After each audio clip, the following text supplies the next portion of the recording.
صاحب کی دعوت کے لیے سید چشتی صاحب نے حکم فرمایا، تو میں گزارش کروں گا آپ سے کہ آپ کو مطابق نعرہ تکبیر۔ دنیا سے پردہ کر کے کفار نے تانا دیا کہ اب ان کا بیٹا نہیں رہا تو اب آگے ان کا دین یہ جو پرچار کر رہے ہیں وہ آگے کوئی ان کا نام لینے والا نہیں ہوگا۔ تو اللہ رب العزت نے اپنے پیارے محبوب سے فرمایا، اے پیارے یہ جو آپ کو تانا دیتے ہیں یہ خود مٹ جائیں گے، یہ ختم ہو جائیں گے، مگر پیارے تیرا نام قیامت تک بلکہ بعد از قیامت بھی جاری رہے گا۔ تو اللہ رب العزت نے سرکار کے نسل پاک کو چلانے کے لیے مرج البحرین دو سمندر کہے، ایک سمندر علی المرتضیٰ کا، ایک سمندر سیدہ فاطمہ الزہرا کا، ان دونوں کے ملنے سے یخرج منہم اللؤلؤ والمرجان، ایک موتی حسن مجتبیٰ بن کے نکلا، ایک مرجان حسین مصطفیٰ بن کے نکلا۔ تو دوستان گرامی، سرکار کے اس دین کو پہنچانے کے لیے، اس دین کا پرچار کرنے کے لیے دوستان گرامی رب کائنات نے سرکار کے شہزادے حضرت امام حسن حضرت امام حسین کو چنا۔ اس طرح سرکار کی نسل پاک سے یہ فیض 1400 سال تک، 1400 سال پہلے جو سرکار نے دین اسلام کا پرچار کیا تھا، وہ جو کفار تانا دینے والے تھے وہ مٹ گئے، آج کوئی ان کا نام لینے والا نہیں۔ اس لیے اعلیٰ حضرت نے کہا مٹ گئے، مٹتے ہیں، مٹ جائیں گے، آ جاتے ہیں، نہ گٹا ہے نہ گٹے گا کبھی چرچا تیرا۔ اسی پیغام کو کبھی رب کائنات نے صحابہ کے ذریعے لوگوں تک پہنچایا، کبھی اسی پیغام کو رب کائنات نے اہل بیت اطہار کے ذریعے لوگوں تک پہنچایا، اسی پیغام کو کبھی رب کائنات نے داتا علی حجویری کی صورت میں پہنچایا، کبھی بابا فرید گنج شکر کی صورت میں، کہیں حضور غوث اعظم کی صورت میں۔ ایک شاعر نے نقشہ کھینچا ہے کہ سونی سونی دھرتی پر ظلمات میں پنجے گاڑے تھے، اس حبس کی ماری دنیا میں دم ٹوٹتا تھا انسانوں کا، ہر سانس میں خنجر رقصاں تھے جو سینہ سینہ چلتے تھے، ہر روح کا موسم گزرا تھا، ہر سمت خطا کی بات چلتی۔ پھر ظلمت کے اندھیاروں میں ایک دیپ جلایا قدرت نے، وہ دیپ محمد کہلایا۔ دنیا کے ہر ہر گوشے میں اس دیپ کی کرنیں پھیل گئی۔ یہ دیکھ کے ظلمت گاہوں سے ظلمات کے خوگر بھی نکلے، کچھ سانپ سپولے سب مل کر اس تنہا دیپ پہ ٹوٹ پڑے۔ اتنے میں کچھ پروانے بھی، صحابہ کرام، اتنے میں کچھ پروانے بھی اس دیپ کی عظمت کی خاطر گھر بار لٹانے آ پہنچے۔ ان پروانوں کے جذبوں سے تم ٹوٹا سانپ سپولوں کا وہ دیپ جلا جو مکے میں، اس دیپ سے کتنے دیپ جلے، کچھ دیپ صحابہ کہلائے، ایک دیپ جلا بغداد میں بھی جو غوث اعظم کہلایا، ایک دیپ جلا لاہور میں بھی جسے داتا کہتے ہیں، ایک دیپ ہے پاک پتن والا جسے بابا کہتے ہیں، ایک دیپ نے کوئٹہ سے آ کر ایک دیپ جلا اجمیر میں بھی جسے خواجہ کہتے ہیں، ایک دیپ جلا بغداد میں بھی جسے غوث اعظم کہتے ہیں، ایک دیپ نے کوئٹہ سے آ کر لاہور کی دھرتی چمکائی، سیدنا طاہر علاؤدین القادری البغدادی۔ ایک دیپ نے کوئٹہ سے آ کر لاہور کی دھرتی چمکائی، ایک دیپ کو طاہر کہتے ہیں۔ یہ دیپ ادارہ منہاج قرآن کی صورت روشن ہے، جو دریا دریا بہتا ہے، جو نگری نگری جلتا ہے۔ اس دیپ نے کملی والے کی نگری کا رستہ دکھلایا۔ ہم پروانے اس دیپ کے ہیں، ظلمات کے بندر کھولیں گے، یہ دھڑکن جب تک زندہ ہے ہم طاہر والے بولیں گے۔ دوستان گرامی، اب اسی شیخ الاسلام پروفیسر ڈاکٹر محمد طاہر القادری کے شاگرد رشید حضرت علامہ پروفیسر ثناء اللہ ربانی صاحب جب آپ کو سنیں گے تو انشاءاللہ آپ کے ایمان کو وہ مکے کی گلیوں میں کبھی لے کر جائیں گے، کبھی سرکار کی نگری میں لے کر جائیں گے، اور آپ کو وہی تصور دیں دوستان گرامی تیری نسل پاک میں ہے بچہ بچہ روح کا، بالخصوص میں اہلیان لاہور ہونے والوں سے آپ لوگوں کی خوش قسمتی ہے، آپ کو اللہ رب العزت نے سرکار کی نسل پاک سے ایک ایسا ہیرا عطا کیا ہے جن کو دیکھنے سے ایمان تازہ ہو جاتا ہے۔ اور میں شاہ صاحب کی خدمت میں یہ عرض کروں گا، تیری نسل پاک میں ہے بچہ بچہ نور کا، تو ہے عین نور تیرا سب گرانا نور کا۔ دوستان گرامی انہی الفاظ کے ساتھ دعوت خطاب دے رہا ہوں۔ حضرت علامہ پروفیسر ثناء اللہ ربانی صاحب تشریف لائے اور اپنے خطاب سے ہمارے قلوب و اذان کو منور فرمائیں۔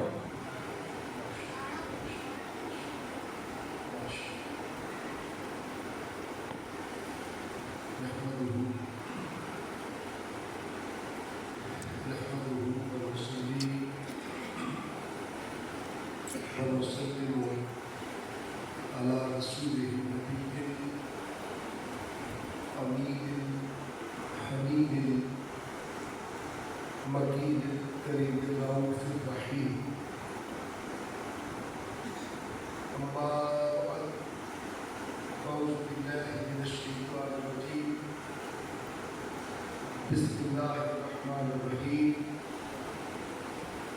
واعبدوا اللہ ولا تشرکوا به شیئا وبالوالدین احسانا۔ قال اللہ تبارک و تعالی فی کلامہ المجید والفرقان الحمید وننزل من القرآن ما هو شفاء ورحمۃ للمؤمنین۔ صدق اللہ مولانا العظیم۔ نہایت ہی بازور احترام محترم علامہ محمد سعید چشتی صاحب جو آپ کے سامنے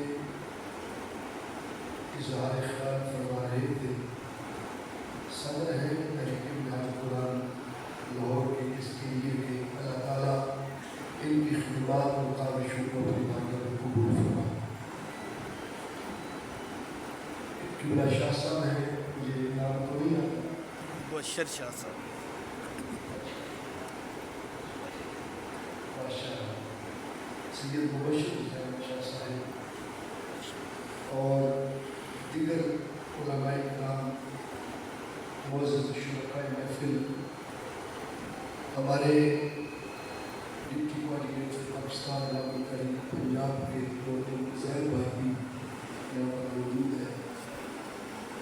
اللہ کے حضور دعا کرتے ہیں خالق کائنات سب کا آنا بیٹھنا سننا سنانا اپنی بارگاہ میں قبول فرمائے، اور خالق کائنات محترم موسد ہیں جو ہمارے منہاج قرآن کے ترینہ سپاہیوں میں سے ہیں، اور ان کے تمام برادران جو ابھی حال ہی میں اپنے والد کی سرپرستی سے محروم ہوئے، اللہ تعالیٰ مرحوم کو کروٹ کروٹ جنت اور جنت کی رونقوں سے مالا مال فرمائے، اور اللہ اپنی خاص رحمت کا نزول فرمائے، اور ان کی قبر کو تحت نگاہ وسیع فرمائے، اور آقا صلی اللہ علیہ وسلم کی شفاعت سے انہیں بہتر فرمائے۔ میں ابھی شاہ صاحب سے مشورہ کر رہا تھا کہ کس موضوع پر بات کی جائے۔ شاہ صاحب نے فرمایا کہ ابتدائی کچھ حصہ والدین کی خدمت کا ہوتا ہے، پھر بعد کا حصہ جو ہے وہ حضور کی اہل بیت کے نذرانے اپنے ان دونوں موضوعات کا احاطہ مختصر وقت میں نہیں کرنا ہے۔ دو نئے نقطے آپ کی نظر کرنے۔ پہلا نقطہ والدین کی خدمت کا کرنا ہے، اور پھر حضور صلی اللہ علیہ وسلم کی اہل بیت کے حوالے سے جو نقطہ آج میں عرض کرنا ہے وہ یہ ہے کہ کوئی قرآن خوانی اور کوئی کل خوانی قبول نہیں ہو سکتی جب تک حضور کی اہل بیت کی مودت کو ساتھ شامل ہو۔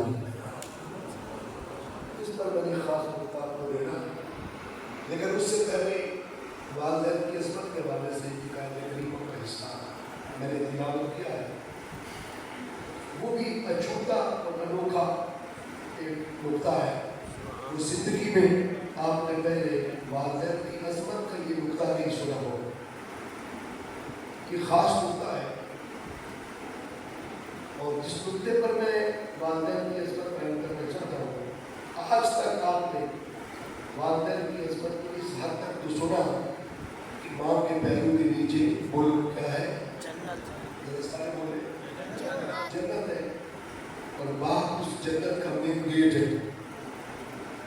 ماں باپ کی عظمت اور ماں باپ کی خدمت سے آپ ابھی تک جنت تک پہنچے، لیکن آج ہم سنیں گے کہ ماں باپ کی خدمت تمہیں اللہ کا محبوب بنا دے گی، تمہیں اللہ کا محبوب بنا دے گی۔ اس نقطے پر میں نے پہلا حصہ آپ کے لیے کرنا ہے۔ اللہ رب العزت نے جب کوئی بھی کام امت کے لیے فرض کیا، یہ نقطہ ذہن میں رکھ لیں کہ فرض عمل کبھی بھی احسان نہیں بنتا۔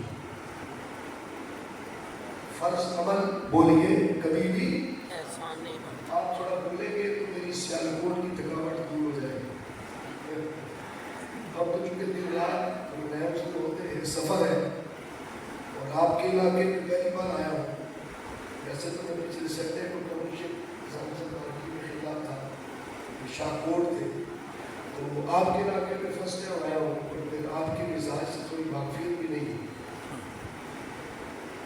آپ بولیں گے تو پتہ چلے گا کہ آپ کا مزاج مل رہا ہے یا نہیں۔ نعرہ تکبیر، نعرہ تکبیر، نعرہ رسالت، نعرہ رسالت، نعرہ حیدری، من عظمت پنجاں تے 12 دی، کر تابیداری 4 دی، قرآن گواہی دیتی ہے محبوب دے سچے یاراں دی، نعرہ تحقیق۔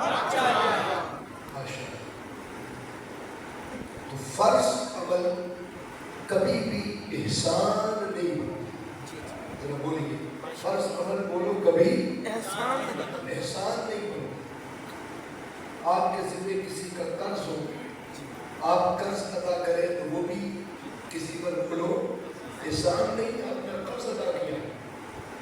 آپ کے ذمہ کسی کا حق انکلوسیو ہو، کمپلسری ہو، مست و واجب ہو، تو وہ کسی کا حق ادا کرنے سے آپ کوئی اس پر احسان بولو نہیں کرتے، وہ آپ کے ذمہ تھا، اور آپ کے ذمہ کوئی عمل واجب اور فرض ہے تو وہ بھی بولو کسی پر احسان نہیں ہے۔ اس نقطے کو ایسا کرنے کی ضرورت ہے۔ الحمد سے والناس تک پورے قرآن میں رب ذوالجلال نے 750 سے زائد مرتبہ نماز کا حکم دیا، لیکن ایک جگہ بھی ارشاد نہیں فرمایا کہ نماز پڑھ کے تم کسی پر احسان کرو۔ نماز پڑھ کے بولو کسی پر، ایک جگہ بھی نہیں فرمایا۔ اس لیے نمازی 5 وقت کا نمازی بن کے بھی محسن کا درجہ اختیار نہیں کر سکتا۔ اس لیے اس نے اپنا بولو فرض ادا کیا۔ جگہ جگہ فرمایا کہ بالصلاۃ لذکری، میرے ذکر کے لیے نماز قائم کرو، لیکن کبھی ایسا نہیں ہوتا کہ مقتدی نماز پڑھ کے کہے امام صاحب پر میں نے آپ پر بڑا احسان کیا، یا امام صاحب کہے بھائی میں نے نماز پڑھ کے فجر کی، ظہر کی، عصر کی آپ پر بولو احسان کیا ہے۔ ایسا کبھی نہیں ہو سکتا، کیوں؟ آپ نے اپنا فرض ادا کیا ہے، اور فرض کبھی بھی بولو احسان نہیں۔ اسی طرح ماہ رمضان آ گیا، آپ نے ماہ رمضان کے روزے رکھے، حکم تھا فمن شاہد منکم الشہر فلیصم، بس تم میں سے جو کوئی ماہ رمضان کو زندگی میں اچیو کر لے، پا لے، اسے چاہیے کہ ماہ رمضان کے بولو روزے رکھے۔ اللہ نے تندرستی دی، آپ نے روزے رکھے، تو روزے رکھ کر آپ نے پڑوسیوں پر احسان کیا ہے؟ بولیے محلے والوں پر، کسی پر احسان نہیں کیا، آپ نے اپنا بولو فرض ادا کیا ہے۔ اللہ نے پورے قرآن میں روزہ دار کو